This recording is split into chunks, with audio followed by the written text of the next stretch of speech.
நண்பர்கள் அனைவருக்கும் வணக்கம். இது கையொடுக்கும் கை யூடியூப் சேனல் நண்பர்கள். இந்த சேனலில் மாற்றுத்திறனாளி சந்திக்கக்கூடிய பல்வேறு பிரச்சனைகள், பல்வேறு தகவல்களை பற்றி பேசிட்டு இருக்கோம். அந்த இடத்தில் இன்றைக்கி என்ன பேச போகிறோம்னா, மாற்றுத்திறனாளிகள் பல்வேறு வகையினராக இருக்கிறார்கள். இவர்கள் பல்வேறு பிரச்சனைகளை பல்வேறு விதங்களில் அனுபவித்து வருகிறார்கள். இப்படிப்பட்ட மாற்றுத்திறனாளிகள் சந்திக்கக்கூடிய பிரச்சனைகளை நாடாளுமன்ற உறுப்பினராக இருக்கக்கூடியவர்கள் தெரிந்து கொண்டால்தான் அவர்கள் பாராளுமன்றத்தில் பேசி மாற்றுத்திறனாளிக்கான ஒரு நல்ல எதிர்காலத்தை உருவாக்க முடியும் என்கிற அடிப்படையில் திண்டுக்கல் பாராளுமன்ற உறுப்பினர் உயர் திரு சச்சிதானந்தன் அவர்களோடு ஒரு ஊனத்திற்கு 2 பேர் என்கிற அடிப்படையிலே மாற்றுத்திறனாளிகளோடு கலந்துரையாடல் நிகழ்ச்சியானது நடைபெற்றது. அந்த கலந்துரையாடல் நிகழ்ச்சியை பற்றிய காணொலி தான் இப்பொழுது நீங்கள் பார்க்க போறீங்க. வாங்க வீடியோக்குள்ள போகலாம்.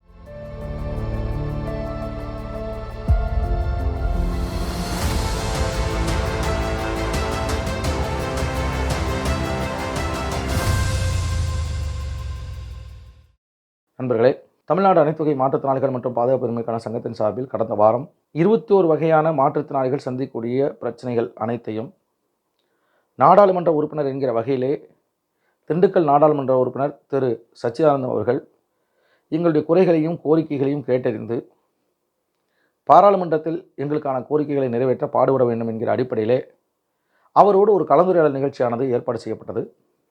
இந்த கலந்துரையாடல் நிகழ்ச்சிக்கு திண்டுக்கல் பாராளுமன்ற உறுப்பினர், திண்டுக்கல் மாவட்ட மாற்றுத்திறனாளி அலுவலர் உள்ளிட்ட அதிகாரிகளும் வந்திருந்தார்கள். மாவட்ட தலைவர் ஜெயந்தி, மாவட்ட செயலாளர் ஆகிய நான் உட்பட ஒரு 40க்கும் மேற்பட்ட மாற்றுத்திறனாளிகள் இந்த கலந்துரையாடல் நிகழ்ச்சியிலே கலந்து கொண்டோம். இந்த கலந்துரையாடல் நிகழ்ச்சியிலே பார்வை மாற்றுத்திறனாளிகள், காதுகளாத வாய் வீச முடியாத மாற்றுத்திறனாளிகள், கைகால் ஊனமுற்ற மாற்றுத்திறனாளிகள், முதுகுத்தண்டுடன் பாதிக்கப்பட்ட மாற்றுத்திறனாளிகள், மனநிலை பாதிக்கப்பட்டவர்கள், மன வளர்ச்சி குன்றியவர்கள், தொழுநோயால் பாதிக்கப்பட்டவர்கள், தசைச்சிதைவு நோயால் பாதிக்கப்பட்டவர்கள் என 16 வகையான மாற்றுத்திறனாளிகள், மொத்தம் 21 வகையான மாற்றுத்திறனாளிகள் இருந்தாலும் நம்மிடம் 16 வகையான மாற்றுத்திறனாளிகள் மட்டுமே நமது சங்கத்தில் உறுப்பினராக இருக்கிறார்கள் என்கிற அடிப்படையிலே 16 வகையான மாற்றுத்திறனாளிகள் கலந்து கொண்டு அவர்களுடைய பல்வேறு இன்னல்களையும் சிறப்பங்களையும் திண்டுக்கல் நாடாளுமன்ற உறுப்பினரிடம் எடுத்துரைத்தார்கள். அவர்கள் என்னென்ன கோரிக்கைகளை சொல்லியிருக்கிறார்கள் என்பதை பற்றி இந்த காணொலியில் ஒரு 4-5 பாகங்களில் நம்ம பார்க்க இருக்கோம். இது பாகம் 1, பார்த்து மகிழுங்கள். நடந்து போகிறவருக்கு இருக்கிற பிரச்சனையும் தவழ்ந்து போகிறவருக்கு இருக்கிற பிரச்சனையும் ஒரே மாதிரியான பிரச்சனை கிடையாது. நடந்து போகிறவர் ஈஸியாக கடந்து போயிடுவார். தவழ்ந்து போகிறவர் அவர் வர்றதுக்கு கொஞ்சம் கால தாமதமாகும். அப்போ அவரும் அந்த நடந்து போகிறவருக்கு ஈக்குவலாக வரணும்னா இந்த அரசாங்கம் நம்மளுக்கு என்னெல்லாம் செய்யலாம், இல்லை செய்வதற்கான யோசனை நம்மகிட்ட என்ன இருக்குது, அந்த மாதிரியான ஒரு கலந்துரையாடல் தான் இது. அதுக்காக நம்ம நம்மளுடைய திண்டுக்கல் பாராளுமன்ற உறுப்பினர் திரு சச்சிதானந்தா அவர்களை நம்ம கேட்ட உடனே எந்தவித மறுப்பும் சொல்லலை. உடனே நம்ம கலந்துக்கலாம்ப்பா, பண்ணலாம்ப்பா அப்படின்னு தான் அது சொன்னாங்க. நிறைய விஷயங்கள் உங்களுக்கு தெரியாது, மறைமுகமாக பல விஷயங்களை நம்மளுக்காக பாராளுமன்ற உறுப்பினர் அவர்கள் நம்மளுக்கு பண்ணி கொடுத்துட்டே இருக்காங்க. உங்களுக்கு என்னெல்லாம் தோணுதோ, நம்ம என்னெல்லாம் பிரச்சனைகளை சந்திக்கிறோமோ அதை ஒன்றொன்றையும் நீங்கள் சொன்னீங்கன்னா நம்மளுக்காக பேசக்கூடிய குரலாக தான் பாராளுமன்ற உறுப்பினர் அவர்கள் வந்திருக்காங்க அப்படிங்கிறத தெரிவிச்சுட்டு இந்த கூட்டத்தை நம்ம துவங்கலாம். நாம் என்னென்ன பிரச்சனைகள் செஞ்சுட்ருக்கோங்கிறது இப்போ என்னென்னா எம்பி சாரை வர சொன்னது காரணமே பார்த்தீங்கன்னா, ஒவ்வொரு வகையான ஊனமுற்றவங்களுக்கும் ஒவ்வொரு விதமான பிரச்சனைகள் இருக்குது. இப்போ சும்மா ஒரு தோராயமாக ஒன்று மட்டும் நான் சொல்கிறேன், அதை வச்சு நீங்கள் பாயிண்ட்டை பிடிச்சிங்க. இப்போ உயரம் தடைபட்டவங்கன்னா பஸ்ஸில் ஏறுறதுல பிரச்சனை, கேலி கிண்டலுக்கு ஆளாகிறாங்க. அதே மாதிரி மனவளர்ச்சி இல்லாதவங்கன்னா வீட்டில் வச்சுருக்கும் போது பல்வேறு பிரச்சனைகள் அவங்க குடும்பத்தில் அந்த மனவளர்ச்சி குன்றிய குழந்தைக்கு அதுக்கு பிறகு அவர்களுடைய இப்போ பார்த்துட்டு இருக்கவங்க அவங்களுக்கு பிறகு பாதுகாப்பு இல்லாத ஒரு சூழலை, பார்வையற்றவங்கன்னா பஸ்ஸில் போகும்போது வரும்போது உட்பட ஒவ்வொரு வகையான பிரிவினருக்கு ஒவ்வொரு விதமான பிரச்சனைகளை நீங்கள் தினசரி நீங்கள் வாழ்க்கையில் நீங்கள் சந்திச்சிட்ருக்கீங்க. அப்படி சந்திக்கக்கூடிய பிரச்சனைகளை உரியவங்கள்ட்ட போய் நமக்குள்ளே பேசிக்கிட்டு நம்ம எவ்வளோ தான் போராட்டம் பண்ணாலும் அதை செய்யக்கூடிய இடத்துல இங்கே இருக்கவங்க தான் இருக்காங்க. சார் மாற்றுத்திறனாளி அலுவலரும் நம்முடைய ஜேஆர்ஓ சாரும் பார்த்திங்கன்னா நம்முடைய குறைகளை உள்வாங்கி கொண்டு மாநிலத்துக்கு அனுப்புவாங்க.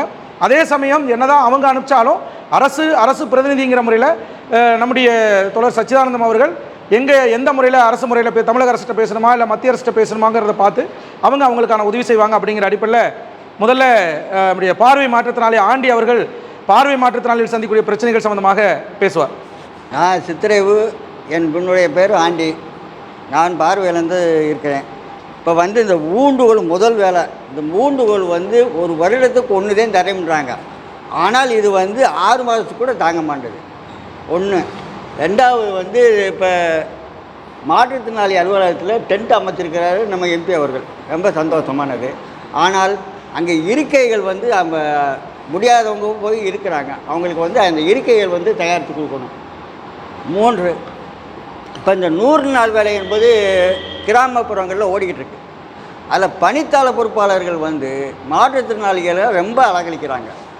ஆனால் பணித்தாளர் பொறுப்பாளர் வந்து 100 நாளுக்கு உட்பட்டு தான் அந்த வேலைக்கு வர்றாங்க. ஆனால் அவர்கள் வந்து நிரந்தரமாக இருந்து கொண்டு ஒரு கவர்மெண்ட் அதிகாரியை போல் மாற்றுத்திறனாளிகளை ரொம்ப சிரமத்துக்குள்ளாக்குறாங்க. இதை வந்து மாவட்ட ஆட்சியர்களிடம் எம்பி அவர்கள் வந்து இதை தெரிவித்து இதுக்கு ஒரு நடவடிக்கை எடுக்கணும்னு கேட்டுக்கிறோம். அவங்க என்ன செய்கிறாங்க? இப்போ வந்து இப்போ மாற்றுத்திறனாளியை பேர் வரல, நீ வீட்டுக்கு போ, இன்றைக்கி வா நாளைக்கு வாண்டி அலையக்கிறாங்க. இல்லாட்டி இந்த காட்டிலேருந்து இன்னொரு காட்டுக்கு போ, உனக்கு அங்கே பேர் வந்திருக்கு இங்கே பேர் வந்திருக்குன்ட்டு அலைக்கிறாங்க. ஆனால் பணித்தாளர் பொறுப்பாளருக்கு வந்து 100 நாள் தான் அவங்களுக்கு அந்த அட்டையிலே வரணும். ஆனால் இவர்கள் வந்து நிரந்தரமாக அடுத்தவங்களுடைய அட்டையை போட்டுக்கொண்டு இவங்க பணி சொல்லி நாங்கள் அதே அங்கே வச்சதே சட்டம்னு பேசுகிறாங்க. இதுக்கு ஒரு நடவடிக்கை எடுக்கணும்னு கேட்டுக்கிறோம். கண்ணு ஸ்கேன் வந்து பார்வையற்றவங்களுக்கு வந்து சில பேருக்கு விழுகமாண்டுது. இதுக்கு அடுத்த என்ன அதுக்கு முறை என்னன்னு எங்களுக்கு தெரியாது, அது நீங்கள் போய் பார்த்துக்கோங்க அப்படின்னு நீங்கள் பேசுகிறாங்க. இதுக்கு என்ன நடவடிக்கை எடுக்கிறீங்கன்னு கேட்டுக்கிறேன். இப்போ 100 நாள் வேலையில் முதல்ல வந்து ஜாப் கார்டு போடுறாங்கல்ல, ஜாப் கார்டு ஃபஸ்ட்டு முதல்ல வந்து வேலை கொடுக்குறதுக்கான ஒரு இது பண்ணுவாங்க. அப்போ வந்து எல்லாரும் தனித்தனியாக ஃபோட்டோ எடுக்கிறாங்க போட்டுருக்கு. ஃபோட்டோ எடுக்கும்போது அந்த கண்ணு விழுகலை அப்படிங்கிறதுனால இவங்களுக்கு வந்து வேலை கொடுப்பது மறுக்கக்கூடிய ஒரு சூழ்நிலை இருக்குது. இவ்வளோ நாளாக வந்து அப்படி இல்லை. ஆனால் இப்போ வந்து இந்த ஒரு மாதமாக வந்து தனித்தனியாக ஃபோட்டோ எடுக்கிறாங்க. அனைவருக்கும் வணக்கம். நான் வடமர ஒன்றிய செயலாளர். என்னோடய பேர் வந்து சரவணகுமார். நான் வந்து பார்வை குறைபாடு உள்ள மாற்றுத்திறனாளி. எனக்கு என்ன கஷ்டம் அப்படின்னா, நம்ம இப்போ இந்த இடத்த சொல்லிட்டாங்க அவங்க, இந்த இடத்துக்கு நான் வரணும் அப்படின்னா ஒரு பஸ் ஸ்டாண்டில் வந்து இறங்குறேன் அப்படின்னா ஒரு பஸ்ஸே நான் பார்த்து பஸ்ஸுக்கு போகணும், அடுத்த இடத்துக்கு போகணும் அப்படின்னு சொன்னால் ஒரு அலௌன்ஸ் அந்த மாதிரி பஸ் ஸ்டாண்டில் எது இருந்தது அப்படின்னா எங்களுக்கு கொஞ்சம் யூஸ்ஃபுல்லாக இருக்கும். நான் இப்போ திருச்சி மாவட்டத்துக்கு போகணும்னு வச்சுக்கோங்களேன். இங்கேருந்து போகணும் அப்படின்னா திருச்சி பஸ்ஸுன்னு சொல்லி ரூட்டு பஸ்ஸில் தான் கூப்பிட்றாங்க. அந்த தனியார் இதில் வருது, தனியார் வண்டியிலையோ இல்லை கவர்மெண்ட் பஸ் ஃப்ரீ பஸ்லேயோ அந்த மாதிரி இதில் வந்து அலௌன்ஸ் அந்த மாதிரி எதுவும் கிடையாது. இன்னொன்று அவர் சொன்ன மாதிரி இந்த ஸ்டிக்கு சொல்கிறாங்கல்ல, அந்த ஸ்டிக்கு வந்து நாங்கள் ஊனிட்டு போகிறோம் அப்படின்னா கையில் கிருன்னு ஒரு கரண்ட் அடித்த மாதிரி இந்த கிருன்னு தான் தெரியுது. அது ஆட்கள் முன்னாடியோ இல்லை பொருள்கள் எதுவும் முன்னாடி இருந்தால் ஏதோ ஒரு சத்தம் மாதிரி ஒரு சவுண்டு மாதிரி அந்த மாதிரி வந்துச்சுன்னா எங்களுக்கு கொஞ்சம் யூஸ்ஃபுல்லாக இருக்கும். அதாவது கல்யாணம் இப்போ நாங்களே ஒரு பார்வை இருந்த மாற்றத்தினாலே ஒரு வீட்டில் போய் ஒரு பொண்ணோ இல்லை ஏதோ ஒரு இதுக்கு போய் கேட்குற அப்படின்னா அவனே கண்ணு தெரியாத பையன் அவனுக்கு பொண்ணை கொடுத்து நாங்கள் என்ன பண்ணுறோம், அந்த மாதிரி குறைபாடுகளும் எங்கள்கிட்ட நிறையா இருக்குது.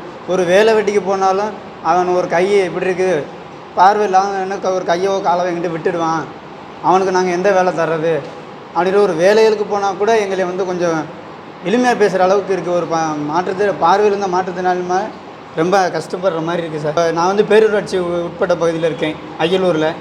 இதில் வந்து இந்த பேரூராட்சிக்கு 100 நாள் வேலையோ இல்லை எவ்வித வேலை கிடையாது. வேலை வந்து பேரூராட்சிக்கு எங்களுக்கு 100 நாள் வேலை அந்த மாதிரி எதுவும் எங்களுக்குன்னு ஒரு வாழ்வாதாரத்தை கொஞ்சம் ஒதுக்கி தரணும் மாதிரி கேட்குறேன் சார். வேற என்ன உதவித்தொகை கொஞ்சம் முக்கியமான கோரிக்கை என்ன, அரசாங்க சார்பில் சுயவரம் நடத்தி கொடுக்கணும்.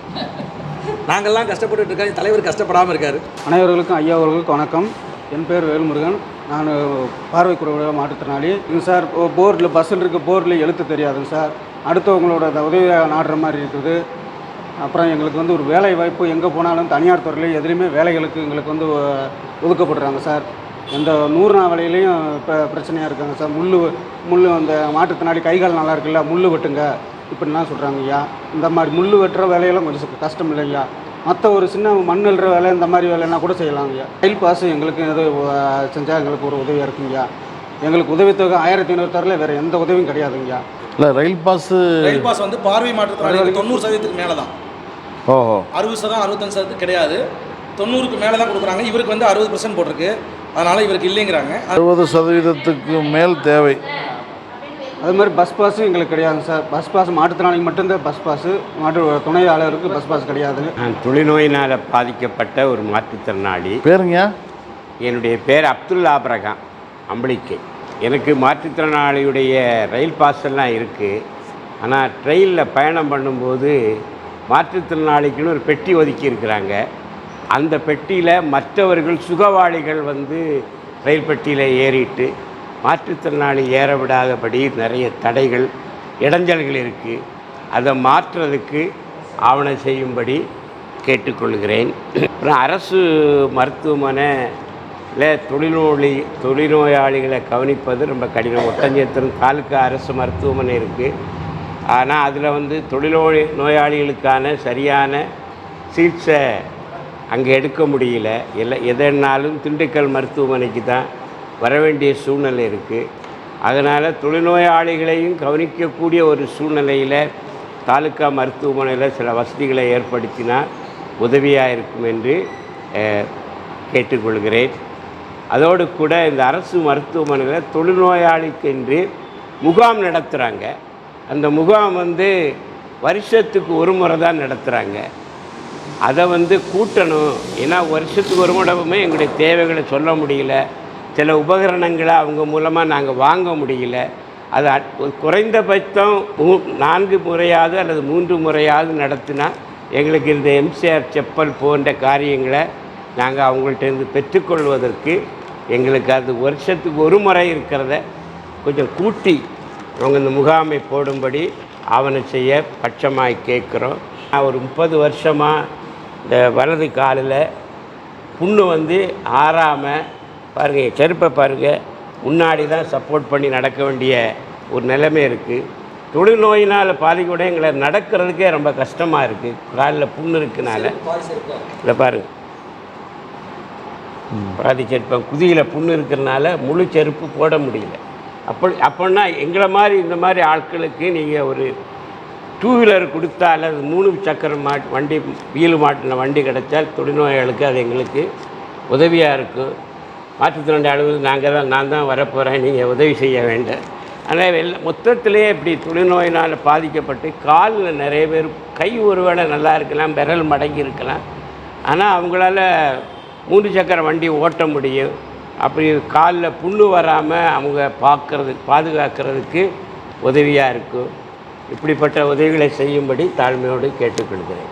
என்ன நண்பர்களே, காணொலி எப்படி இருந்துச்சு? சிறப்பாக இருந்துச்சா? இன்னும் பல பிரிவுகளிலே இந்த காணொலி வர இருக்கிறது. தொடர்ச்சியாக நீங்கள் பார்க்க வேண்டும் என்று கேட்டுக்கொண்டு இந்த காணொலி விடுகிறேன். நான் உங்கள் நண்பன் பகத்சிங். நன்றி, வணக்கம்.